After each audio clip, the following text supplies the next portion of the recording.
No, hey, I'll write the definition of irony with this post. This could be about the human condition.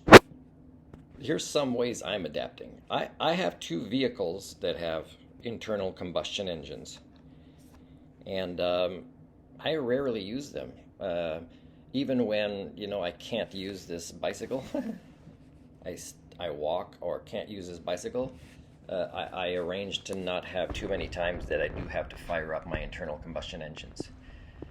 Um, I'm seeing a lot of the natural world catastrophes that are related to us, right? Designing cities poorly, not believing something's going to happen when it hasn't happened in our memory or in our parents' memory, even though, the information is there that it will happen, right? Our cities are badly maintained and designed, and our politicians are in as much denial as we are. But when people say they're asked by the reporters, "What did you do?" "Oh, I was praying." Now, praying, guess what the irony is? It's not to Mother Earth or a spirituality of ecocentrism, let's say. It's because we're all spiritual creatures. As somebody with an ecocentric worldview, I'm also very evidence based. So that means I could sometimes send my intentions, right, the power of intention or the secret or whatever, as a last resort in a prayer sometimes to to whatever greater power, collective unconscious, biosphere, Gaia, overmind, whatever it is. And overmind wouldn't just be our species; it'd be more sentient and sapient ones that are actually on this planet as well. So if I do this, I don't get a response or anything, right? It's I don't have a spirituality that makes me overlook the concept of evidence. So it's not like a cult religion, like pretty much all religions. If you look at the definition of cult, they pretty much qualify. So we're all spiritual creatures. Mine is natural world based, and I limit it to the biosphere. I don't go more distance, astronomically speaking.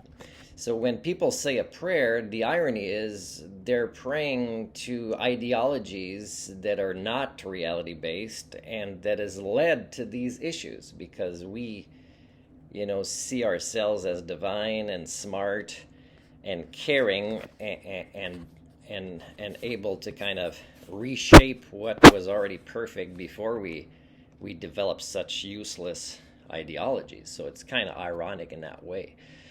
There was a guy outside, and I'm not sure who he was, that I'd never seen before, and I know that I've said some things, and I usually do, that make me not liked by a lot of people. So I wonder who he was.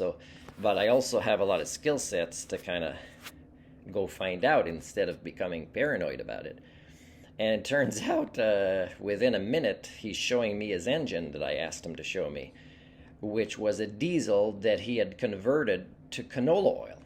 And I said, man, one of the things I said is you've got to do some YouTube videos, even if you're not into that, find a friend that is. Because it's not that hard what you did. It's wonderful. And it's a big truck. And there's like two kids, and his wife's coming back, or girlfriend from the bank. And he's a regular kind of northern, rough-looking guy, but friendly, because when you approach somebody in a friendly way, and we all have things in common. If you think you don't have things in common with me, it's just because you're not trying, because I can find things in common with you. And it was awesome that, and one of the things I asked him is, how much do you even pay for this canola oil? He gets it for free. So his fuel is free. He did this himself. And his exhaust smells like French fries, and it's awesome. And that's one of the things you can do to take power away from the elites instead of putting a bumper sticker on your car. So this post about the human condition is about the power always rests with you, and when you blame others, it means you are too cowardly to take the power of your own lives and shape the destiny of your lives, which impacts cultures, which impacts history. The other thing I wanted to say is I recently talked about villages in the past of our ancestors who would stay in one place and then they'd go in another place. And it could be with the seasons, or it could be based on, how easy it was to hunt or grow stuff, or, or climate, geological changes, whatever it might be. Now, do you know that we are so devolved compared to our ancestors today?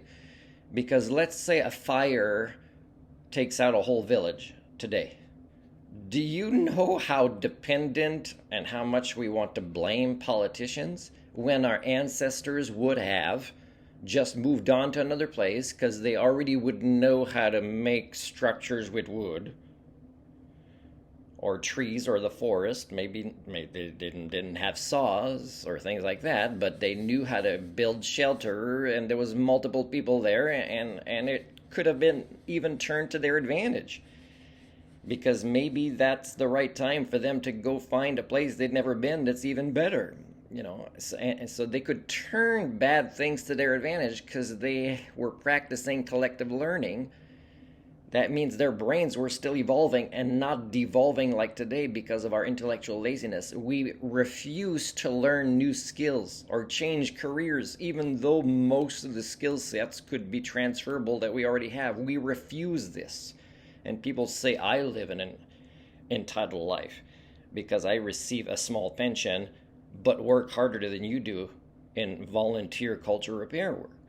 Well, some of you will accept EI for so long when there are jobs that we need you to take now, or volunteer, or even work part-time, and just tone down the consuming and the expenses and the complaining about other people's choices, and grow up and be trying a little bit to attempt to become as evolved as your ancestors, who could move and abandon a village just like that because all of them and their neighbors and their community could redo it without the help of any government or politician that they wanted to blame.